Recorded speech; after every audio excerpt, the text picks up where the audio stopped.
Pick it up, pick it up, pick it up, pick it up. You see the drippy, I'm fitted up. Hop in my car and the giddy up. Secure the bag, yeah, I get the bus. Pick it up, pick it up, pick it up. You see the drippy, I'm fitted up. Hop in my car and the giddy up. Secure the bag, yeah, I get the bus.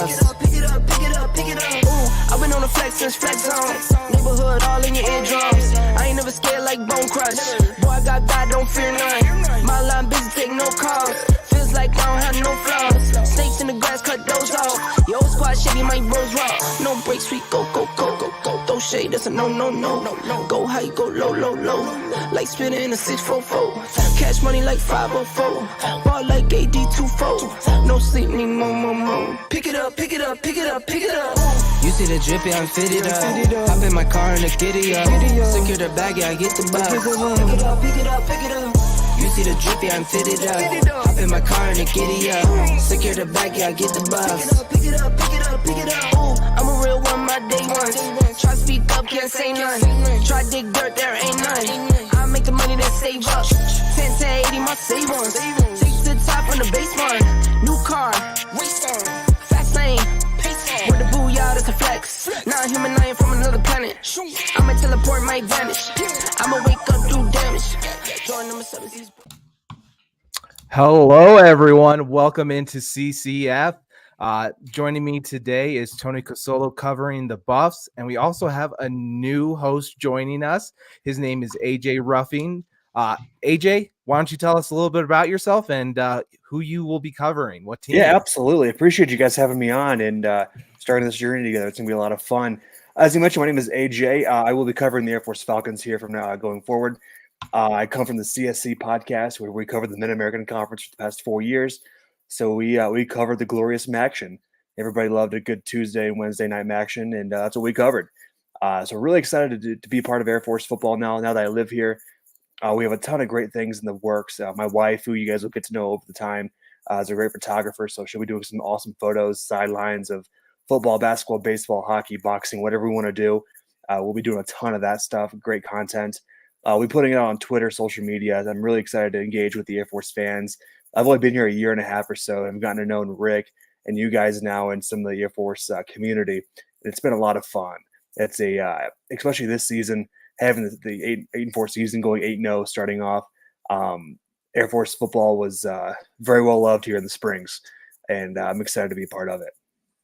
Yeah, it was a pretty magical season up until that, roadblock that did happen. But, still have the bowl game coming up, and there's a lot going for Air Force going on. Why don't we get to our first topic, because I know we have a lot going on. Tony, you ready to talk some Buffs?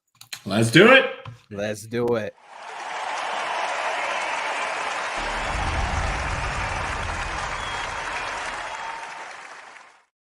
Man, a lot's changed since the last time we talked about Colorado football. So we didn't touch on a lot of topics last week because we had our special with Trey, and special thanks goes out to him the time he provided us. But man, it kind of seemed like the sky was falling a little bit to some of our fans here in Boulder. John and AJ, we just it seemed like we didn't have much going on. We were coming off the 4-8 season, and we had some defectors. A couple of guys that really highly thought of that were leaving, and the savior changed everything. As that you'd seen on social media, everyone was saying, Seton save us. And man, he certainly turned around the trajectory of our recruiting class.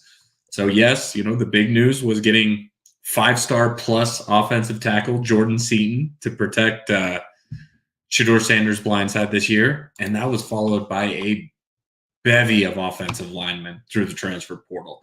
We had Matthew Bedford from Indiana. We had Khalil Benson from Indiana. We had Justin Mayers from UTEP. We had Tyler Johnson from Houston and Yakiri Walker from UConn. So essentially, we've completely rebuilt the offensive line in a weekend. And don't forget, we get Tyler Brown coming back. I mean, this is going to be a competitive team going on for that offensive line. I'm wondering where the center position is kind of going. Can you tell me a little bit where you think that is? Yeah, I think it's going to be an interesting battle between, I could see Yakiri Walker getting playing time there. There's also Amari Ward. He's kind of got lost in the shuffle. He actually transferred, I think, last year, and he was with Coach Prime at Jackson State. So, we have competition up and down the line, and that's that's not to say the other talent that we've added through the transfer portal. We got a big-time tight end from the Cincinnati Bearcats named Shimon Mater. He's a guy I'm really excited about because he adds size in the middle of the field. 6'5", 250 pounds, and can run like a wide receiver. I felt like that was the biggest, one of the biggest things that they needed to solve with Harrison leaving was to get that tight end. So very happy Colorado was able to do that. But besides that, this has just been very impressive. You just keep seeing it. Every single time I think a prospect is going to leave for somewhere else, somehow Colorado wraps them back in. And people were, like you said, leaving left and right saying this team isn't going to be able to do anything. They only won 4 games. But at the same time, you just saw in a week how they rebuilt this team, and it's amazing, honestly. Yeah, it's been amazing. I was messing with one of my buddies. It's kind of a funny aside, but he was texting me probably about 2 weeks ago about how, oh my goodness, we're gonna have to wait another 10 teams. All the news is saying Coach Sanders is ready to leave, and I'm like, just wait. We got signing day coming up. Just relax. And even today, we see the news of Will Shepherd, a big-time receiving threat from Vandy, joining the squad. AJ, what do you think? Have you paid much attention to transfer talent coming through? I have. There's a great Twitter account, the Sidelines Transfer Portal, and I'm pretty sure I'm sure you guys follow him, and all he does is transfer portal stuff. It's got to be a full-time job with how busy the portal is, and not just in Colorado, but in the entire country. Coming from the MAC, the portal hit us hard because so many guys would leave and go to bigger programs, while guys, 3 and 4 stars and some 5-star guys who weren't getting playing time would come to the MAC for a year or two. So I think, Colorado, they hit the, obviously 60-some guys left last year in the portal, give or take. And so that does put a hamper on a coach, no matter who you are, no matter what program you are, no matter how skilled you are. It's going to take some time. And I think a lot of Colorado fans were expecting, bowl game, 6-win plus right away. And it wasn't going to happen. But I think as time goes on, as Prime builds his brand bigger than he already has at CU, I think it's going to draw a lot of those kids, and a lot of those kids from the Big Ten and the SEC, guys who may not even know where Colorado is on a map. Because I've seen an interview with Prime talking about he had an offer back in the day at Wisconsin. He didn't take a trip there because it was going to be cold, and he's from Florida. He goes, I'm not going to go play for Barry Alvarez in cold with Madison, Wisconsin. Not going to happen. But I think he'll have the ability to draw those guys from the SEC and the Big 12 and Big 10 out here. And I think that's going to be huge for him in the next, it may not be next year. It's going to take a couple of years to get his guys in there. But, you keep an eye on Twitter like we do when it comes to the portal, and there are a lot of kids heading to CU next year. So that'll be a lot of fun to see and see who continues to come in. After bowl games, there's going to be guys who are going to enter the portal, and who ends up where. Yeah, no, I think that's a great point, because when you look at his recruiting class that he put together last year, I think it was the highest amount of players that the University of Colorado has ever gotten from the state of Florida. Mm-hmm. So, you can't look at a big-time program or a Power 5 program like Colorado and not recruit that kind of hotbed that is Florida. And then you look at this year's recruiting class, I think there's either 4 or 5 players that are out of the state of Georgia. And again, that's kind of becoming one of those offshoot states where, yes, it's not at the level of a Florida or a Texas, but it's right there. It's that kind of second tier state that you just need to be able to get talent from. And not only that, where I'm most excited is he's building up the trenches. We saw last year, we saw an influx of skill position players. We saw our Jimmy Horns. We have Xavier Weaver, who had a really good year. Now you've seen 6 transfer linemen. You've seen, most of our recruiting class is defensive linemen, along with Jordan Seaton. So, we're starting to get those big boys to go along with the Shedeur Sanders, to go along with the Alton McCaskills. We're going to see this team kind of be built out instead of be built from the inside. They're going to be, being built from the outside.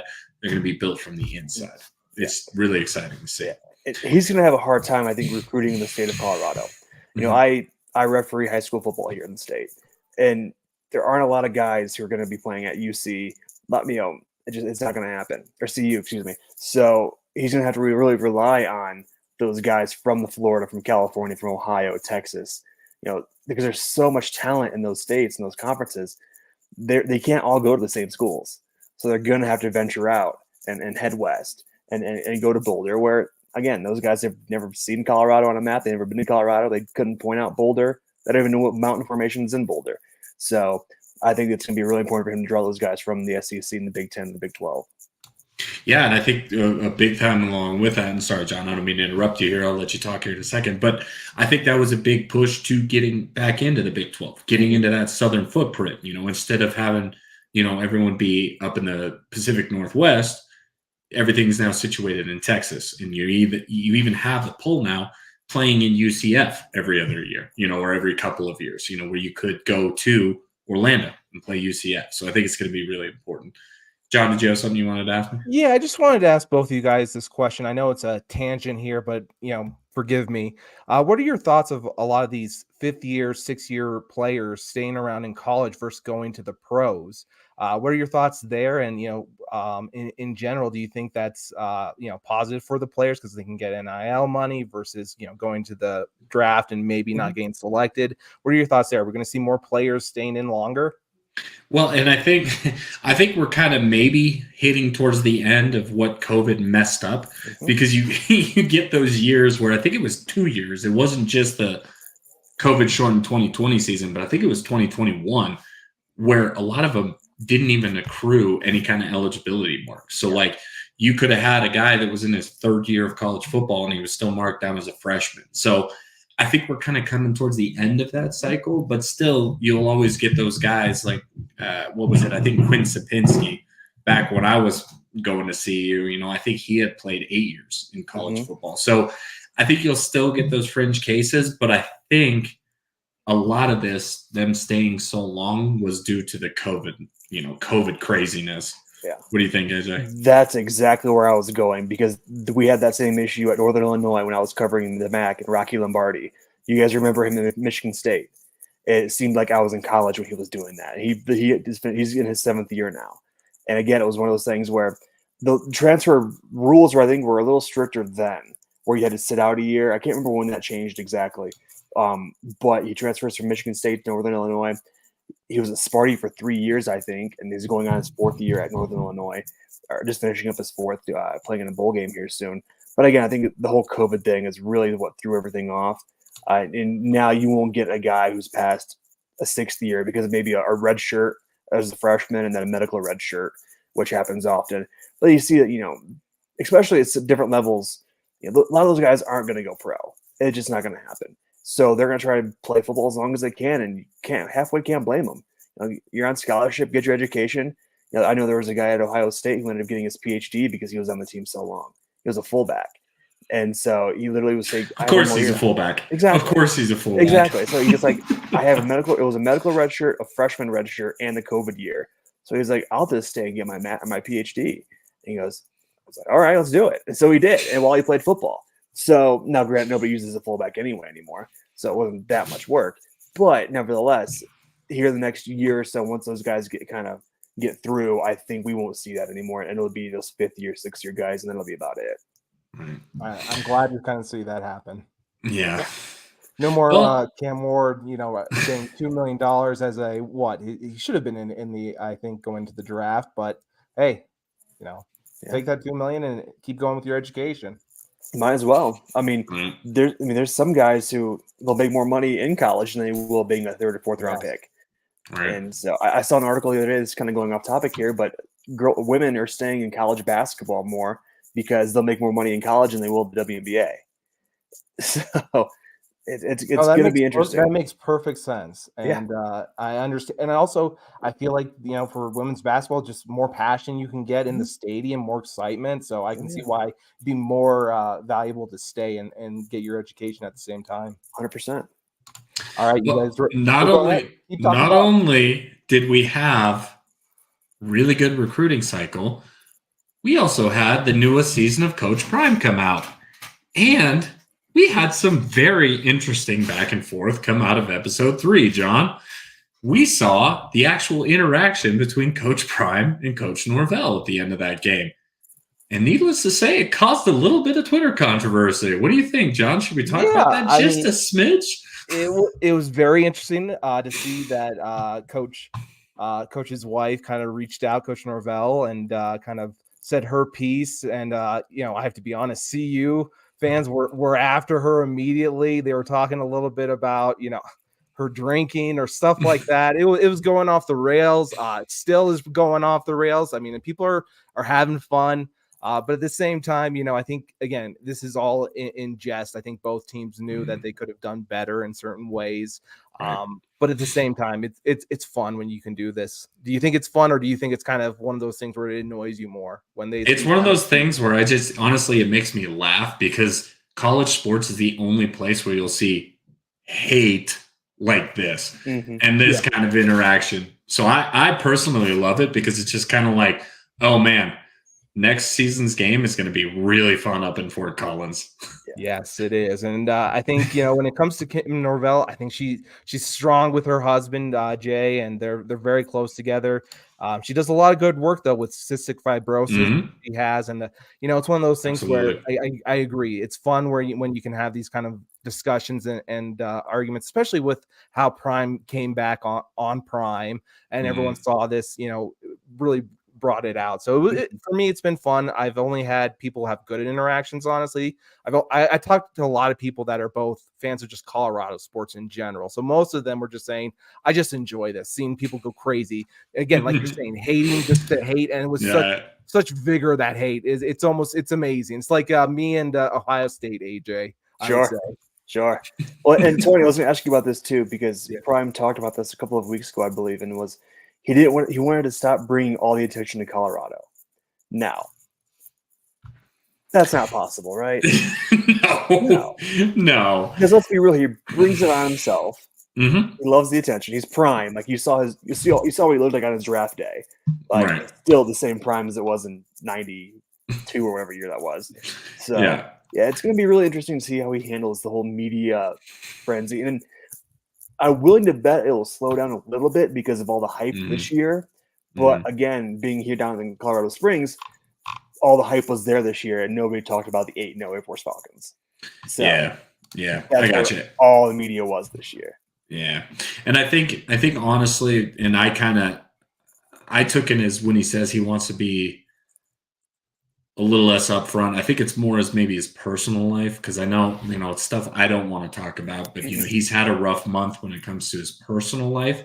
And I know he's talked about that. I think it's maybe pulling the veil back on that a little bit while still pumping the Colorado brand. That's kind of how I took that quote, but I tend to be, I don't know, half glass full kind of guy. So I don't know. We'll see. John, let's talk about some Rams stuff. Let's talk some Rams football. They had some transfers themselves. Today was a big one for them. Louis Brown entered the portal. He had 47 receptions last year for 481 yards. The big thing was he had 5 touchdowns. He was explosive. He had big chunk plays. Averaged about 14.8, almost on the 15 range per yards per catch.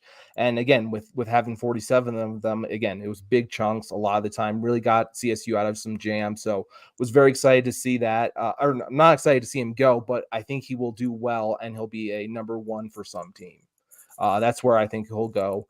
And again, they're still waiting to see if Torrey Horton is going to enter the draft.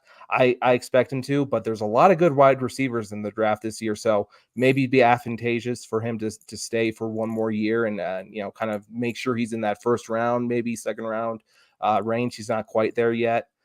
Besides that, some big things in terms of All-American.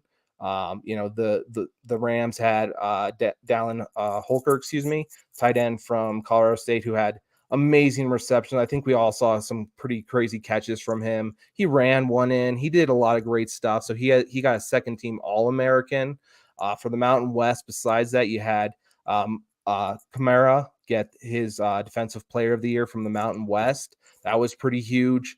And again, one other player they lost was TJ Crandall, actually, for the Rams. He's a cornerback, and unfortunately, he's leaving. He had played in 10 games, had an interception, had some real potential to show there. Unfortunately, he can probably upgrade himself, so that's why he's doing this. So for when it comes to the Rams and their football program, they're really building with recruiting from the base. They're going from freshmen. They're not really looking in the portal as much. They're not losing players in the portal as much either, which is great. But again, it's one of those things with the Rams where they are at the point they just want to recruit hard internally. So that's Coach Savage, that's Billy Best. Bill Best has done some amazing work with getting some freshman offensive linemen to reinvigorate that offensive line. So very excited about that. And again, this whole Savage has done a great job of recruiting. He's their head recruiter. So I'm very happy where this team is going. Also, one big news is Mohamed Kamara is going to join the Hula Bowl. I think that's going to give him a chance to show himself off a little bit more to the fans, I think, than anything, because I think there's enough tape on him. He's done this a long time, but I think it's just more kind of to see if he can up himself a little bit. I know the Hula Bowl is kind of the third biggest on the slate. We'll talk a little bit about Trey Taylor going to the East-West Shrine game. So that will be a little bit fun, but yeah, I'm very excited about seeing that as well.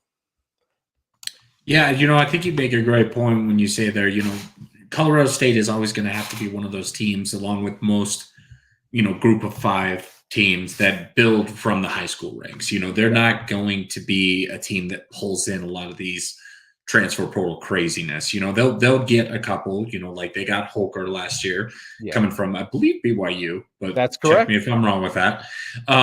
So they'll need to pick and choose, but the base of their team will always be a slow build. And that's where I really have faith when it comes to a Coach Norvell, is that I think he sees the vision. He knows the time, he knows the years that it's going to take to build up this program from where it was. So I'm pretty excited with what I'm seeing from their recruiting class, especially when you look at it, they're getting some talent from California.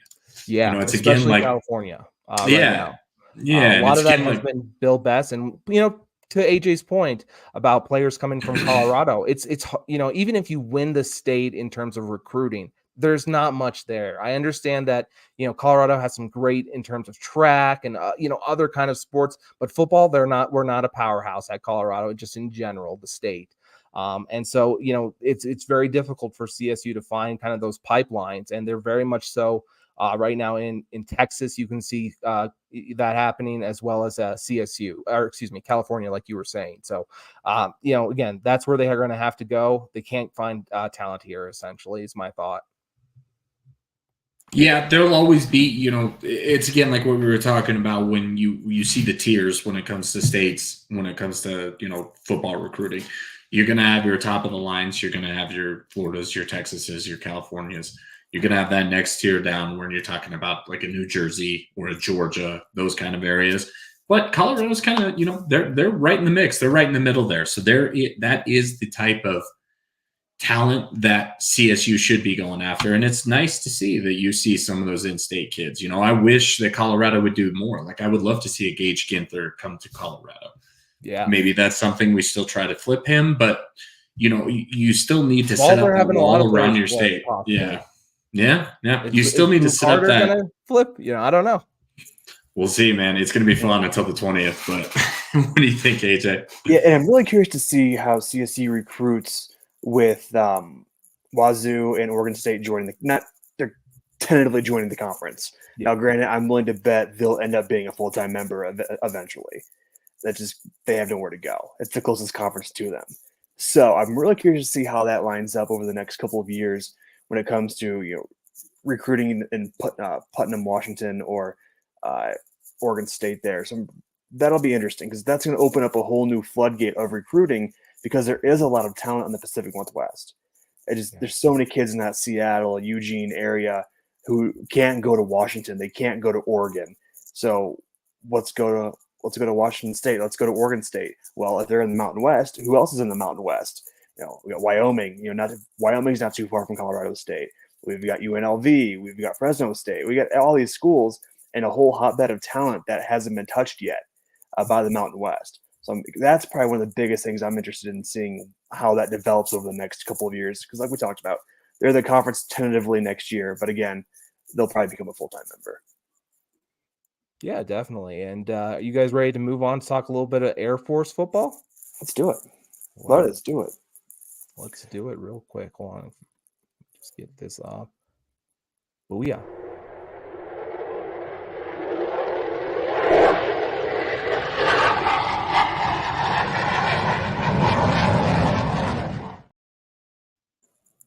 Perfect. So AJ, the floor is yours. Tell us about your Air Force experiences, what you thought about the football team. Mm-hmm.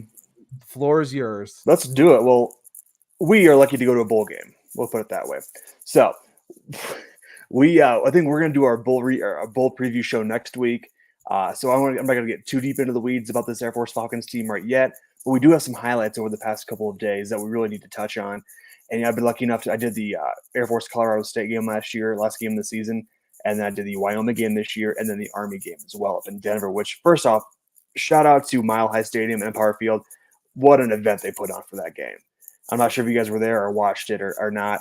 But they did a phenomenal job. 55,000 people. It was incredible. They did a phenomenal job. It was a beautiful day for it.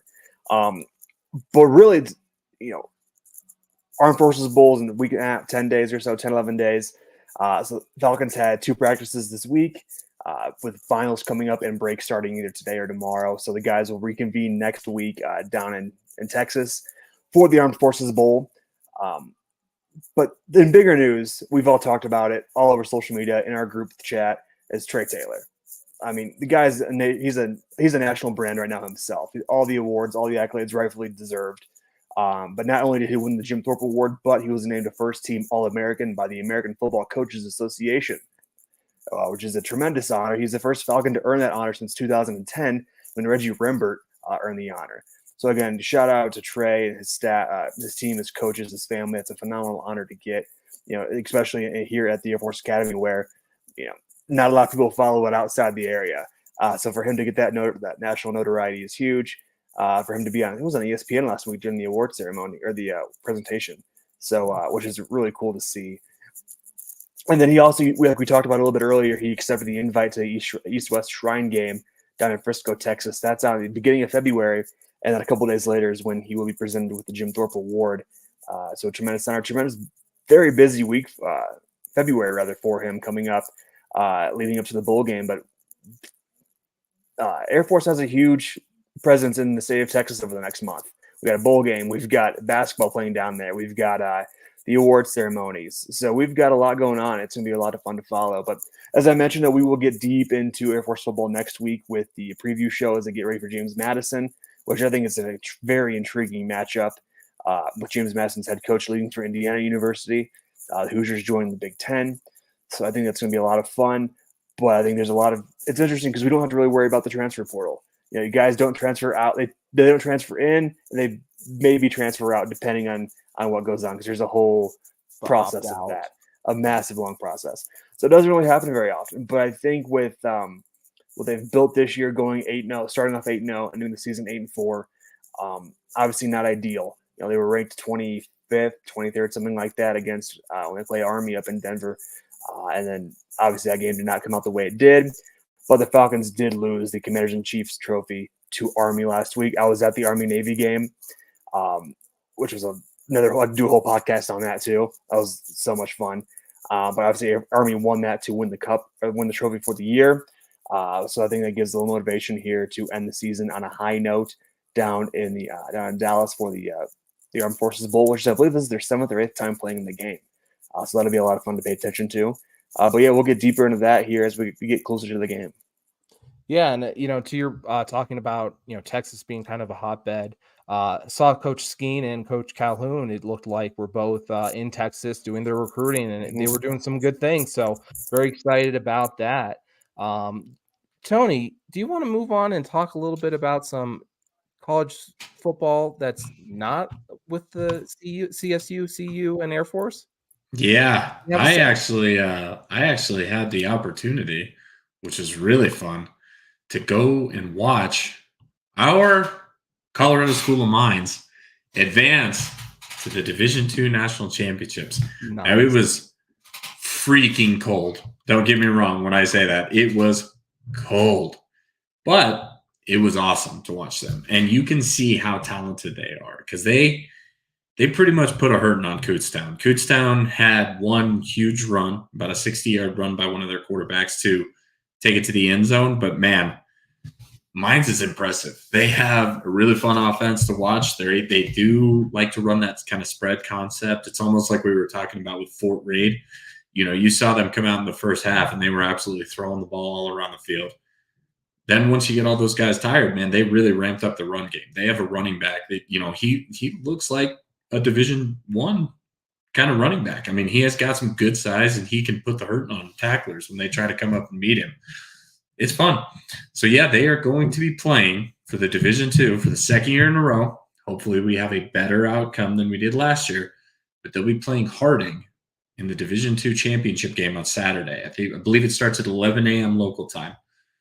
It's going to be fun to watch because I was it's talking to one.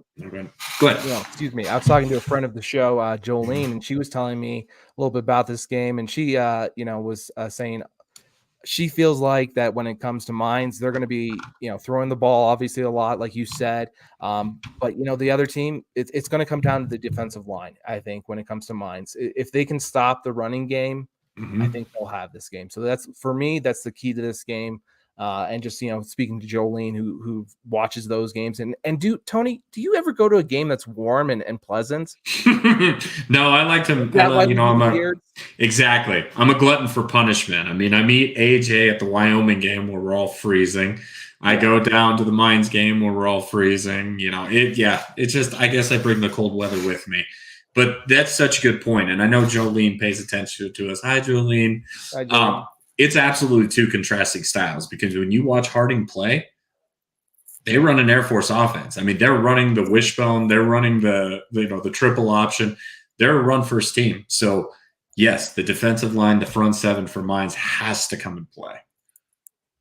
Yeah, I agree. And, that's going to be exciting if they can pull it off. I think that, like you said, that's their first one. They feel like they've been there all the time, but again, I think you corrected me. It's kind of within their league more.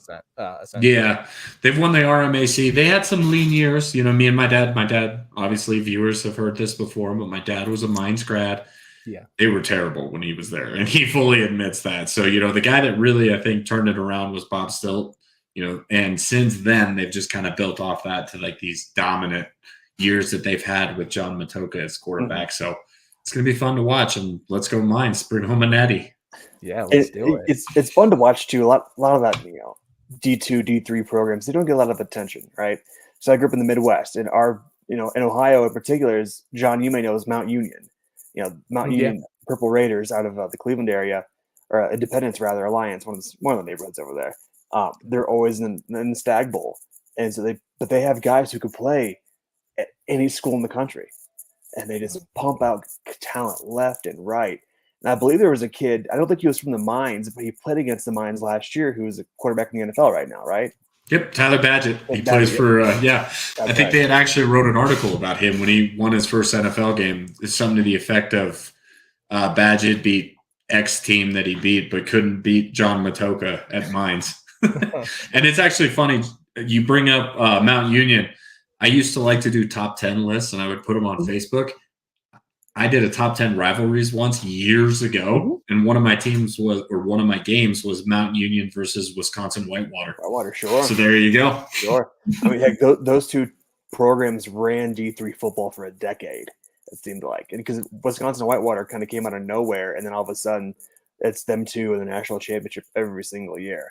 And, I was going to say they played for the national champion against each other like 10 years straight, right? Yeah. And it's funny because Jason Candle, who's the head coach at Toledo, I've interviewed him many times, and he was at Mount Union. He played there and coached there. So we talked about the Division III national championship, and we talked about the Stag Bowl and what it's like.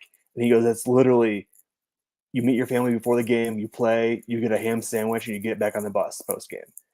He goes, "It's as basic as Division III football as possibly could be. It's high school football to that on that level."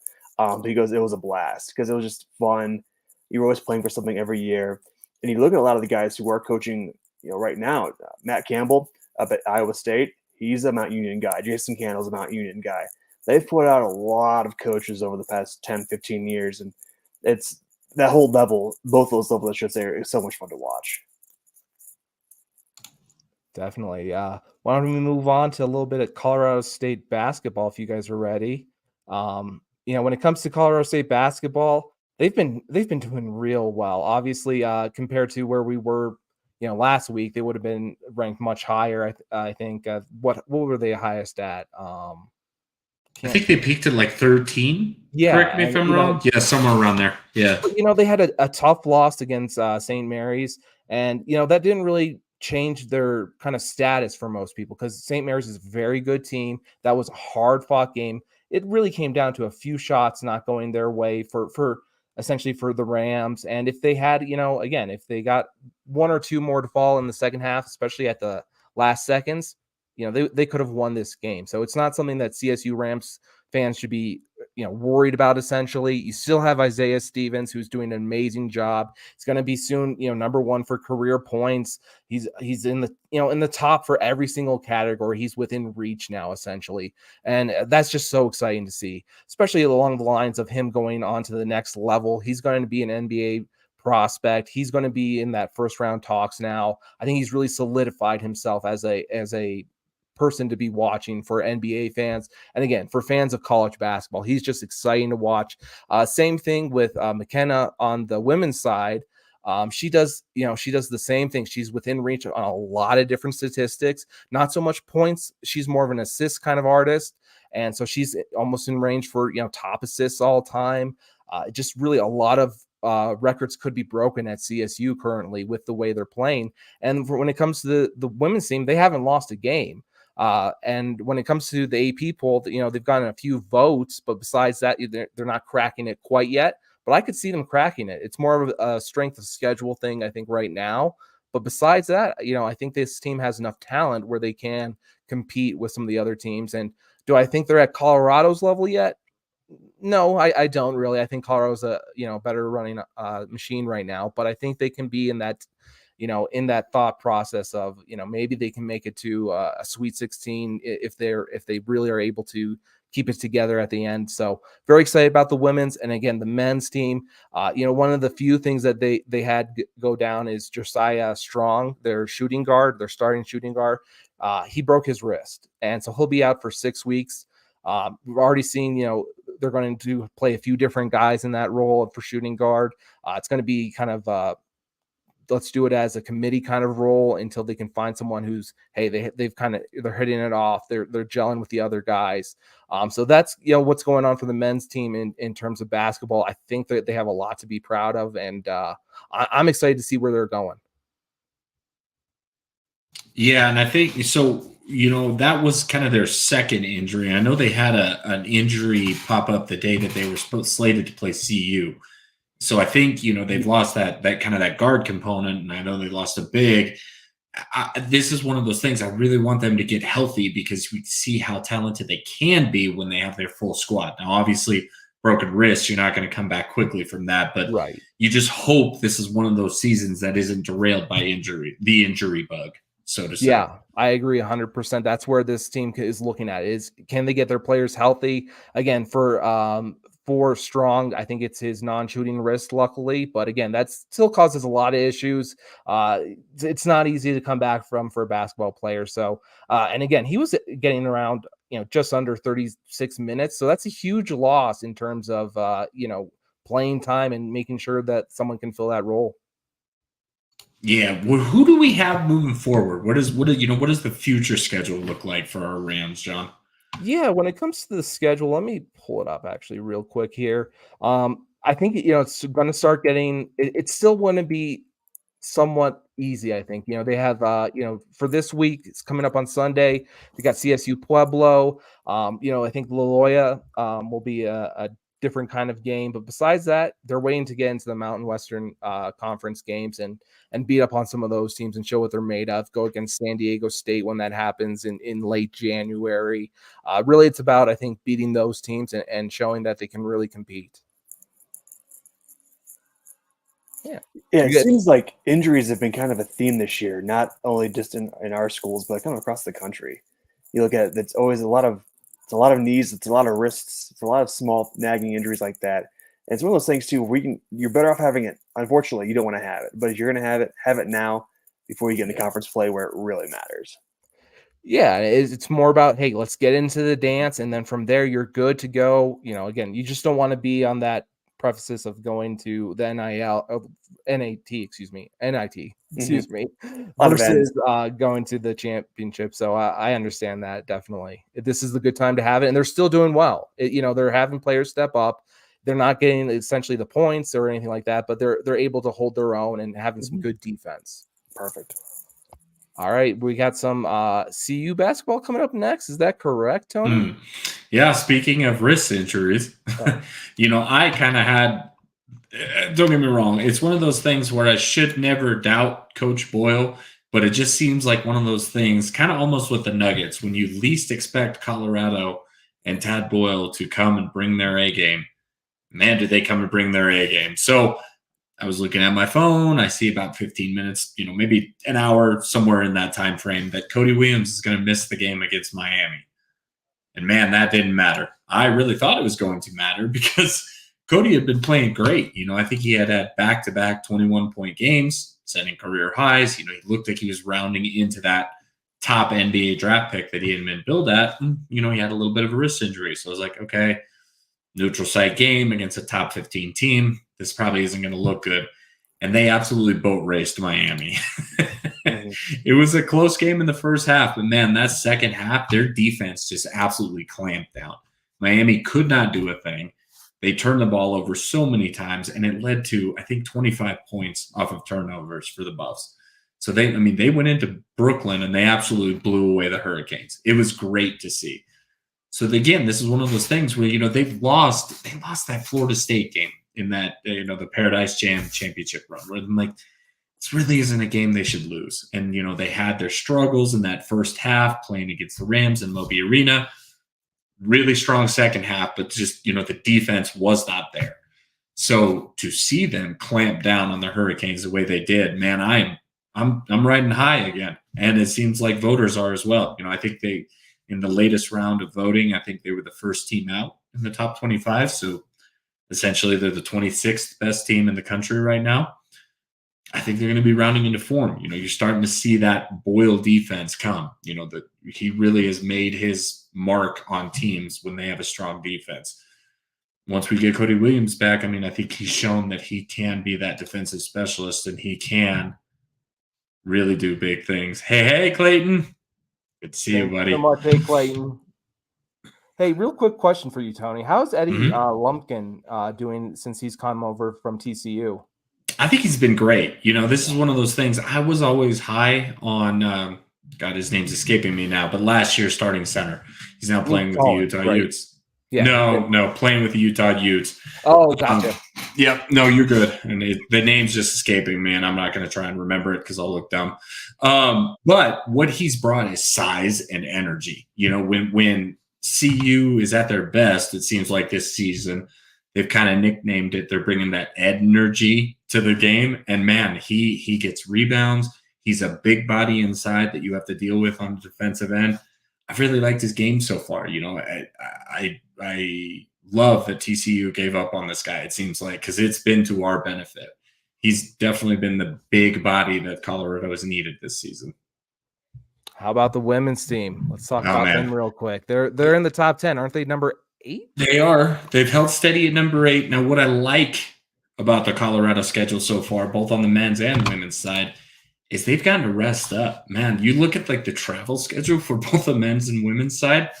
Both teams have done a non-conference single game out of state, with the women playing in Vegas and the men playing in Brooklyn. They've also played in tournaments, elsewhere. The men played in the Paradise Jam. The women play down in the Virgin Islands. So they've done a lot of traveling. And what's been great is that the women have not played since December 5th. So, yeah, they're holding steady as the 8th best team. But, their record hasn't changed. They're still 8-1. And they're going to be able to close out their non-conference schedule next Thursday. So, you get that gap. They played December 5th. Will not play again until December 21st. So they're getting rest, that wear and tear on that body from being in the plains constantly to start the season. They're getting that out, and it's been great. But I think the main piece, we talk about that energy. We talk about that big body that Eddie Lampkins brings. Man, Aaronette Von Lay. I watched one game, and I think we talked about this. I watched one game against Angel Reese at LSU, And it was evident to see that she's one of the best players in the country.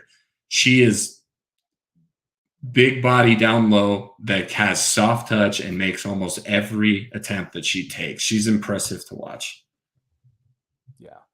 Really quick, got Clayton coming in here real quick, talking about the Buffs. Man, oh man, lights out defense and coaching. Absolutely love it. Few things to work on, but we're winning. That's all that matters. I think that's the exact thing. Thank you so much, Clayton. Appreciate that. And you're on point. Yeah. Isn't that the easiest thing to do, AJ? It's the best when you can work on things and win. Absolutely. And you know what? Winning cures all. So absolutely. Let's get on over, since we have you here, AJ. Let's talk about a little bit of Air Force basketball and what they've done so far this year. Let's do it. Yeah, Coach Joe Scott has the men 7-3, 4-2 at home right now. Coming off a loss last week to Eastern Washington. I got a couple more non-conference games before we get into the Mountain West. They're playing down in Texas. Again, we talked about Texas earlier being a huge hotbed for Air Force here over the next couple of weeks. They're heading down to play UT Arlington in the Coast to Coast Challenge down there at Dickies Arena, which is going to be a lot of fun. Opportunity to see that on ESPN Plus and on Sirius Satellite Radio. But we look at kind of Air Force here early on here. Ethan Taylor leads the team on scoring with averaging 18 points a game. Rachis, and I apologize if I'm not pronouncing his name correctly. This is all new to me still. So Rachis Petrius is averaging 17 points a game. Then Bo Baker right behind him at 15 points a game. We look at the schedule going forward. I believe we have 2 non-conference games before we get to the Mountain West play. We've got UT Arlington, the Northern Colorado. Then the first conference game is at home against Utah State. That will be in the new year, January 2nd. So I think it'd be really exciting to get the Falcons into conference play and really see what they're about.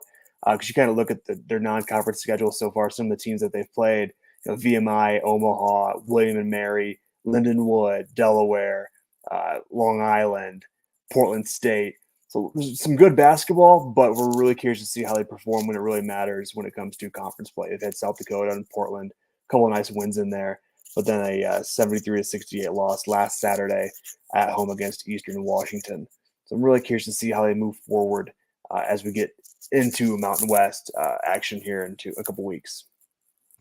Yeah, when I went down to Colorado Springs to watch CU take on Air Force, I was really impressed with how that team played. Even though, obviously Colorado women's is a machine right now, they were able to hold with them there pretty well. And even though that lack of size, you could see the fight and everything going along with it. Man, I don't know. I think, obviously we had Coach on her show, and I appreciate all the time she gave us, but I think she has Air Force going in the right direction. I think they're going to be good here in a little while. Mm-hmm.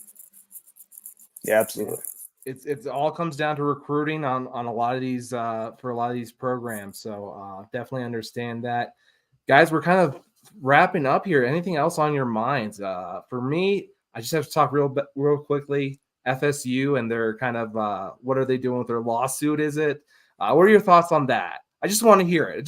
I know we're at the end here, not talking Colorado, but it's okay. Yeah, I think I think honestly what the NCAA was trying to pull was I think this was the only year that they could get away with not having a Power 5 undefeated team in the playoff.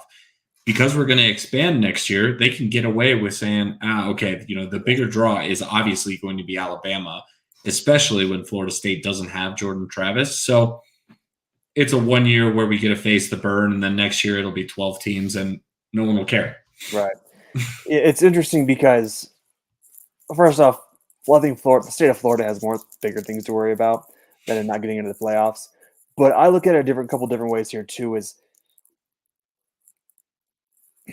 of course, as Alabama brings the money, no doubt about it. That's kind of ESPN college football playoff. It's all the same thing. So Alabama is going to bring the money. But I also think they look back last year at TCU. TCU getting slaughtered 63 to -5, it seems like, in the national championship. They looked at that too, and with the billions of dollars in advertising that they spend, they want a good game. They don't want a blowout. And I also look at it too. They talked about Florida State's quarterback being injured. I watched Cardell Jones win a national championship in 2014. He was a third stringer. Like it's possible. These guys are at these big programs for a reason. It's because they can literally start anywhere else in the country. So, Cardinal Jones could have started anywhere. Florida State's third string quarterback could start anywhere. So I really kind of think on that perspective, FSU did get hosed a little bit because are they the best team? No. Are they the most deserving? And I know they're saying they're not the deserving teams and stuff like that, but again, they could probably put on a good show. And they have a tremendous fan base. Obviously, they're suing. There's a lawsuit, so they have people who are who are invested in this. And I don't know if you guys saw the press conference between them and Kirby Smart. Neither coach wanted to be there. I did not see that. So fill me in. It was God, it was obvious. It was the most awkward. And I've been lucky enough to sit in press conferences, pregame, postgame, media days and whatnot. And that was the most awkward press conference I think I've ever seen in my almost 5 years of doing this. It was bad. They did not want to be there.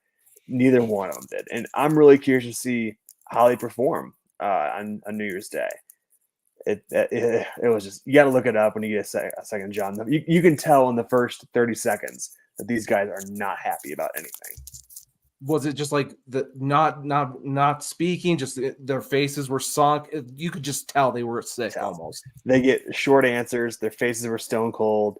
Like they literally were just like us and leaning over the laptops, looking at it like this. Yeah. Like, okay, let's move on. Where are we going here? Yeah. It was something. How, John, I told you I've been learning how to play the piano, right? And you could have played what I've been learning, the Undertaker's theme song or some kind of funeral march as they're answering the questions there. I mean, it was that somber. It was bad. The one thing I will say, though, really interesting, I did hear this, just kind of speaking of the whole, Alabama versus FSU thing. So do you guys know, this is going to be a little bit of a trivia question here, do you guys know what the SEC's best non-conference win was this year? Non-conference win. I'll give you a few seconds to think about it. Usually at the beginning because they usually do. Yeah, SEC tends to schedule soft, and they tend to schedule in their footprint, which we all know. Is this going to be a team that is just not on my radar? No, you should know who they are. Yeah, I mean, I know LSU beat Army late in the season. This one's not going to happen for me. Don't watch enough SEC football. Yeah, I'm just trying to name all the SEC schools right now. First off,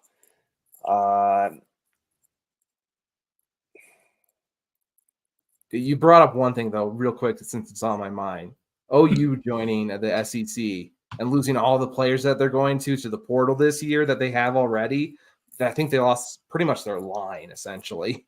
It'll be them and Vanderbilt at the bottom.